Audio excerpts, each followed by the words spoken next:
Hello everyone, my name is Jennifer and welcome to Best Kept Plans. Today we're going to be doing a budget with me for the paycheck that I will be receiving on September 30th, 2021 using the Budget by Paycheck Workbook from the Budget Mom. If you all are interested in seeing that, please stick around.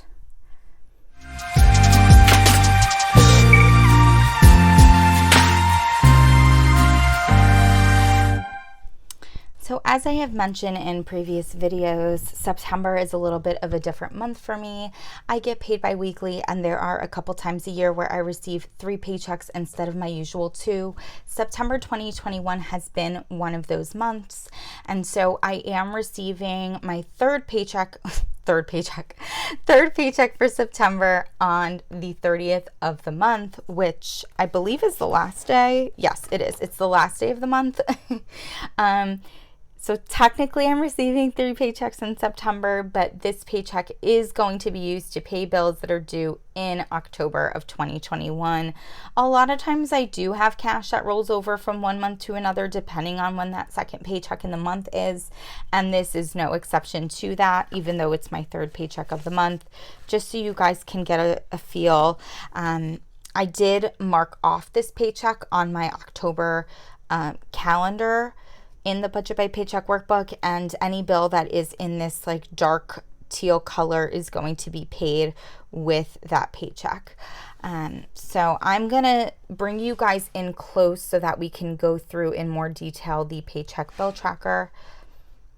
So as always, I always start in the income section. I do tend to budget my income a few dollars lower than I'm anticipating it. My income really does not vary. I have a salaried position, so even though I'm pretty much know exactly what it's going to be, I prefer to budget just a little bit low than high just in case.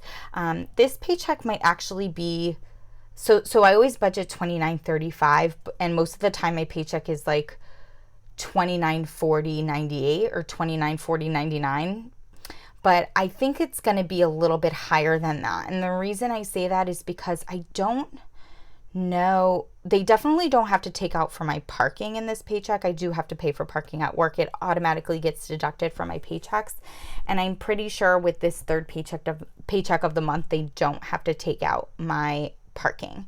So it might be, you know, closer to 3,000. No, that's a lie. That's too much. Closer to like $29.60 versus $29.40, but we'll see. With this paycheck, I don't have a ton of bills to pay.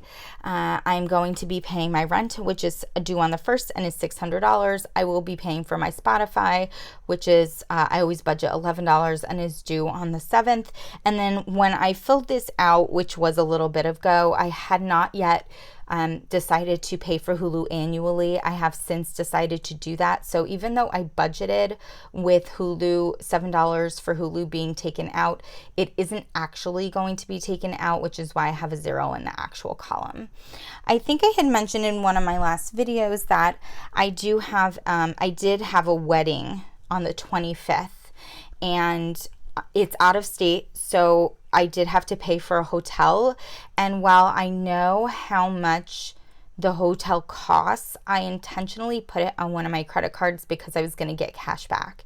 And so what I end up doing is I end up waiting until that is cleared on my credit card, and then I put the cash back towards it, because I do get that cash back right away, and then whatever's left is what I'm going to end up paying. So it will be coming out during this pay period. I just don't know exactly what I am going to have to pay out of pocket yet, because I have to deduct the cash back from it. So that's why there's no value here, and why I didn't budget this paycheck with it.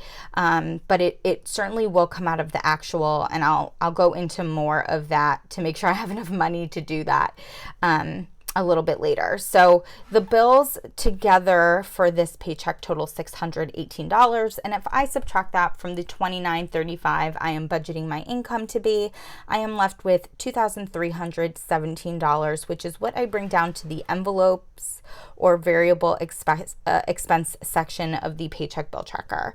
I always have the same variable expenses. I always use the same denominations or cash amounts for them. I always budget $200 for groceries, $50 for eating out, gas, $50 for gas, and then $200 for miscellaneous.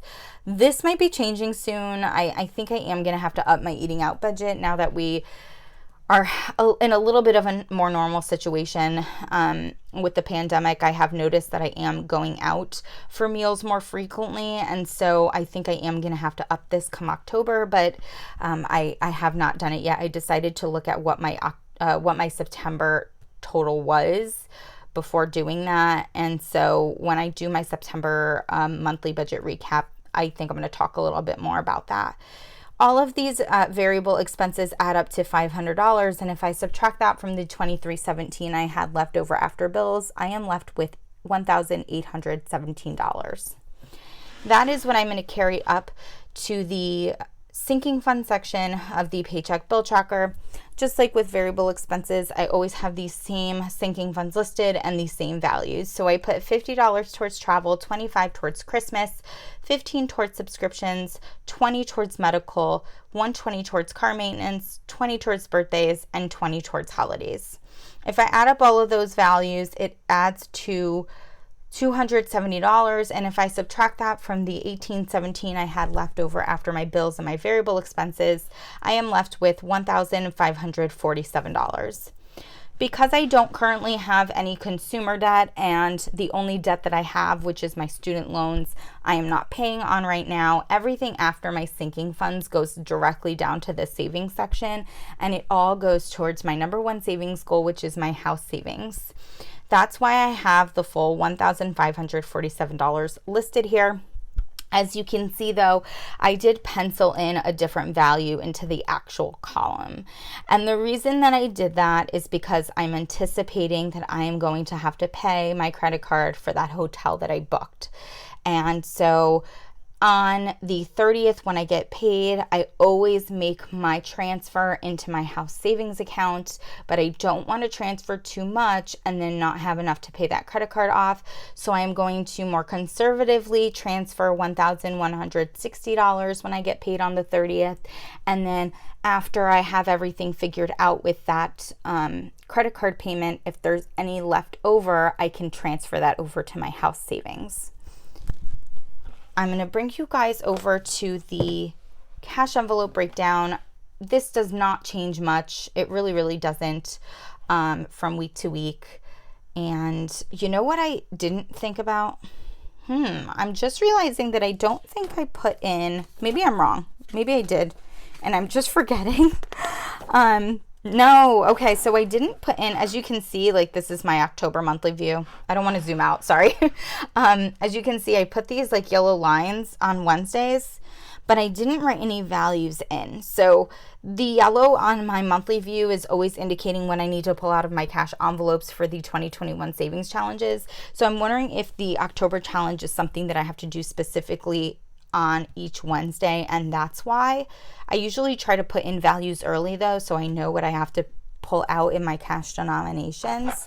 I'm definitely going to have to look at that again before I go to the bank, but hopefully the denominations that I have written in here are going to end up working for that.